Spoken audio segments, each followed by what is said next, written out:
Okay, it seems we're back.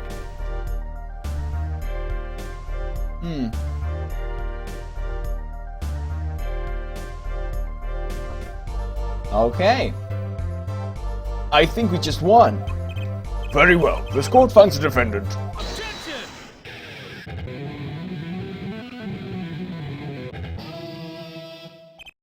Is this the bright future of our legal system? Prosecutor Gavin? A ticket to the afterlife from 7 years ago. Tickets for Gaviner's shows are invalid after 2 weeks. But it doesn't make sense any other way. It boggles my mind that so many people haven't noticed this. There's a fatal contradiction here in here for its claim! A contradiction? Wow, why is the sound messing up so much? Is it already dropping frames? No, it's not dropping any. Weird. It must be the game itself messing up. Should I...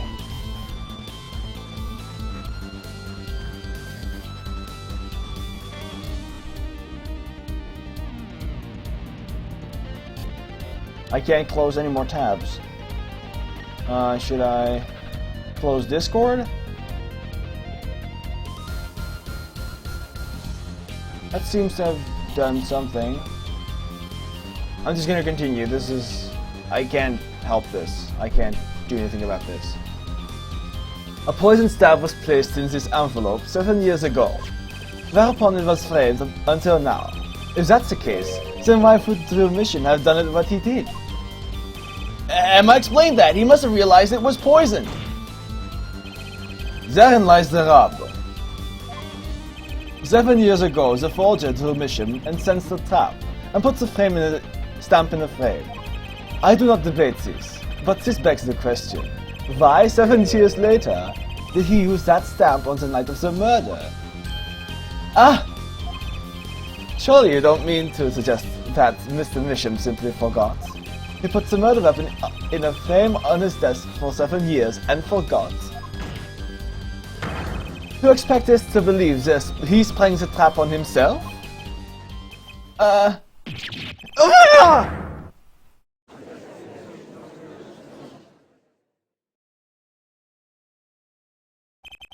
Well, I admit this is all quite shocking myself. It does seem highly unlikely that he would fall afoul of a trap that had been sitting on his desk for 7 years. Apollo. I don't think we're winning anymore. I'm glad to see we are back in the real world now. Welcome back to reality. We've been waiting for you. Okay, then how do you explain the poison stamp that was in this envelope? The poison stamp? Where exactly is this poison stamp again? Have you brought it to the court for us? I see no proof that such a thing ever existed. Objection! What about the trochonin residue, huh? Oh, I agree. That does seem to be a trochonin residue. But here, Forehead, it's certainly no stamp. Yeah, but... Even if your precious poison stamp did exist, Drew Mission never would have used it. That is all.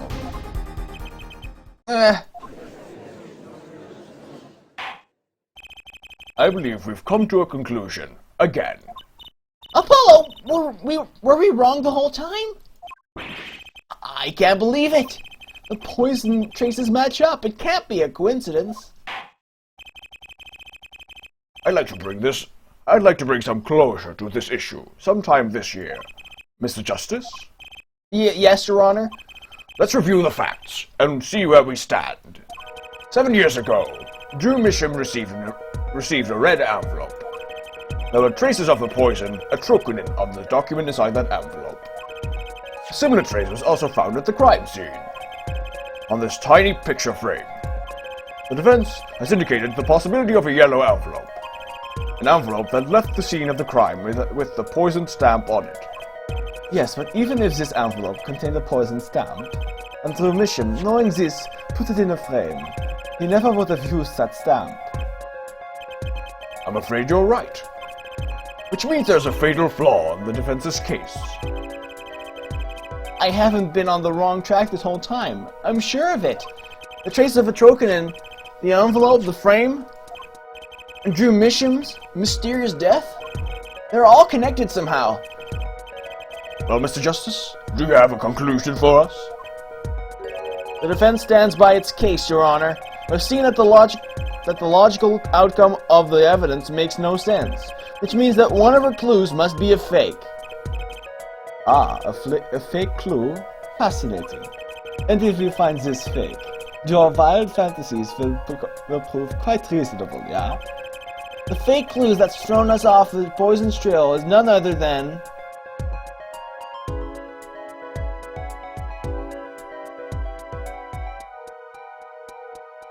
Drew Misham himself? That would be cool.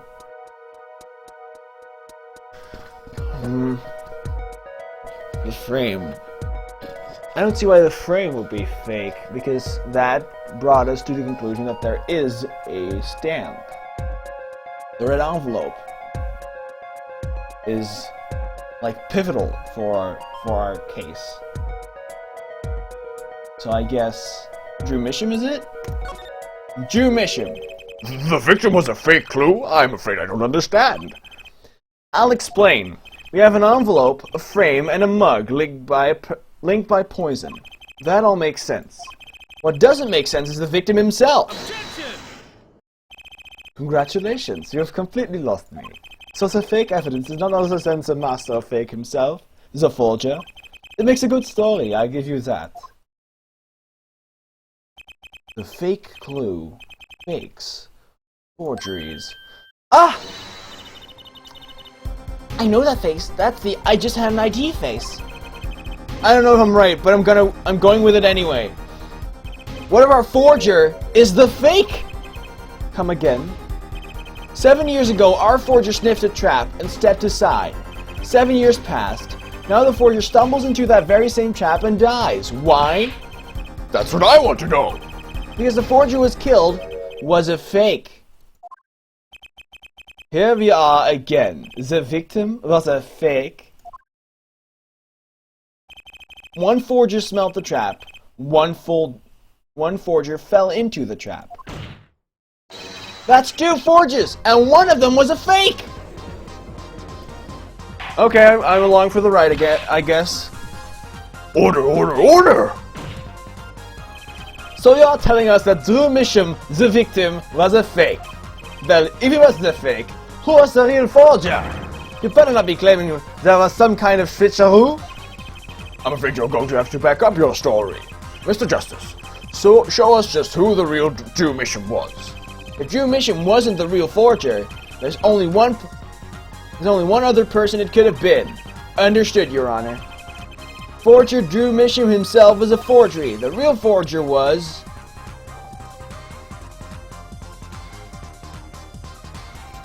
I guess his daughter? Vera Misham? There can only be one explanation, really. The real identity of the forger known as Drew Misham is none other than his only daughter, Vera Misham. So are we framing our client?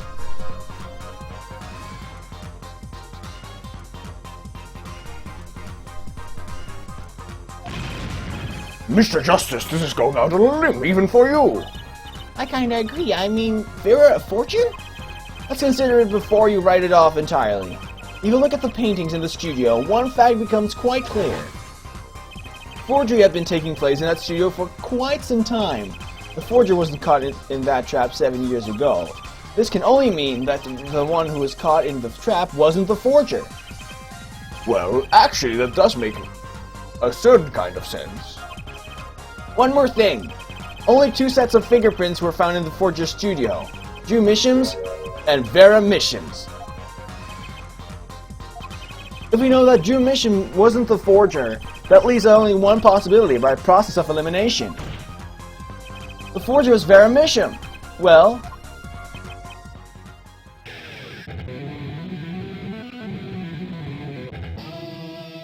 complete bullshit.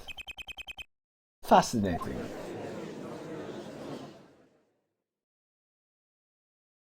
Oh. Hi, Vera. Vera Misham? You've been paying attention to the trial so far. Let's just ask her and be done with it, shall we? Who are you? Who is the forger Drew Misham?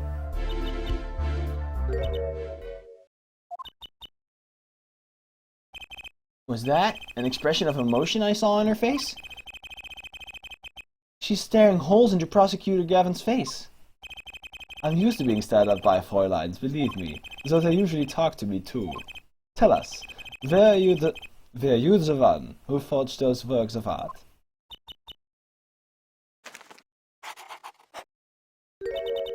Yes. So the forger Drew Misham was you? Yes, it was me. Wait. I don't really get it because, like, they are two separate people. She is alive. He died. So I don't know what's going on. Does he mean, like... Oh, I know what they mean. Drew Misham wasn't the one forging. Meaning that Vera Misham was the one that noticed the stamp, put it in the frame, and when Drew Misham went to, like, send a postcard, he didn't know about the stamp in the frame. Now I get it. The court was in an uproar, and it wasn't coming down. You had to break for a 10-minute recess. Okay. I'm not gonna take a 10-minute recess this time.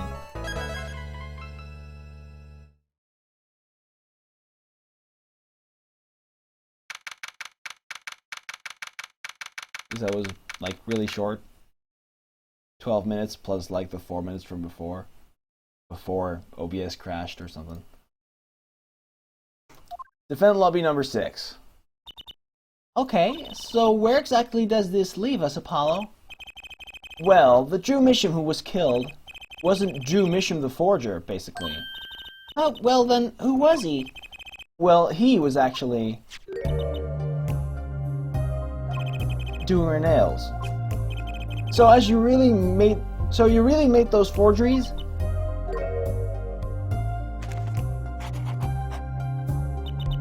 Yes. For father. I know it was wrong. Could you tell us how it happened? My father was a painter. I loved painting ever since I was a child. One day, father saw it in me. He saw that I had the talent. The talent for making forgeries? How should I say it? It was not only paintings I made. Given the materials, I could make anything. Anything? Father was so proud, and I so happy. But in the end, I was making those forgeries. I've never had a good constitution, nor personality. I know very little of the world outside my door. Now, because of me, Father is... Do you know about this red envelope?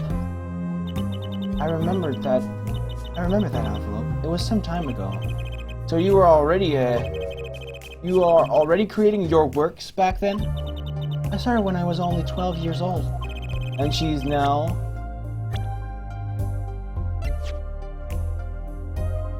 Meaning that was 7 years ago. Meaning she only just started when she noticed the trap. Whoops, I missed the line. Mr. Justice, it's time. To the courtroom, please. Right! Out of time. Wait, Vera, just one more thing, please. Those 3 paintings in the studio. I painted those as part of my work. Right, see, we checked them out and we saw what was underneath. We saw the rough sketches underneath the 3 finished paintings. I see. Mr. Justice. Yes? Father, he knew of you. Of both of you. Your late father? He was watching, gathering information. All about the Wright & Co. law offices. But lately we're not doing just law. Yes, you do tricks, gags to amuse, and play piano. Well, they're not really gags. Yet when Father heard it, you had resumed the legal business. How pleased he was. Who was Mr. Misham? How am I supposed to know him? What if he was Daddy's daddy? Judging from the relative ages involved, I'd say it's highly unlikely. Things are already confusing enough with all these daddies running around.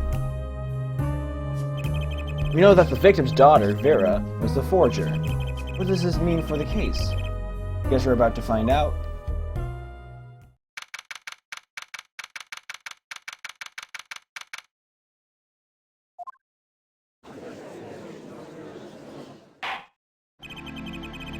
Court is now back in session.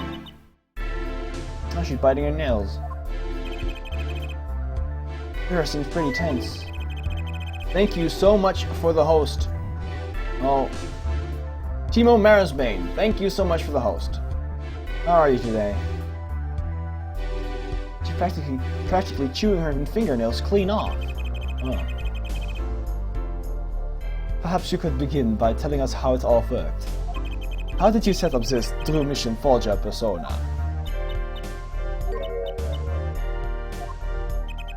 There's that stare again. She's drilling more holes into his head.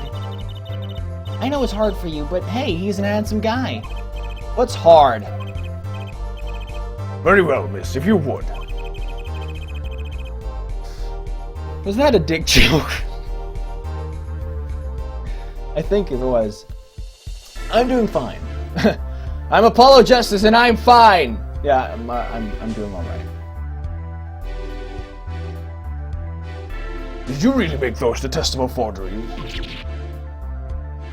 Well, perhaps you'd rather answer my question. Were you the one who painted that painting? The remarkably similar one? Ah, yes. I painted it, yes. Father praised me quite highly for it. So, she was the one who made the forgeries.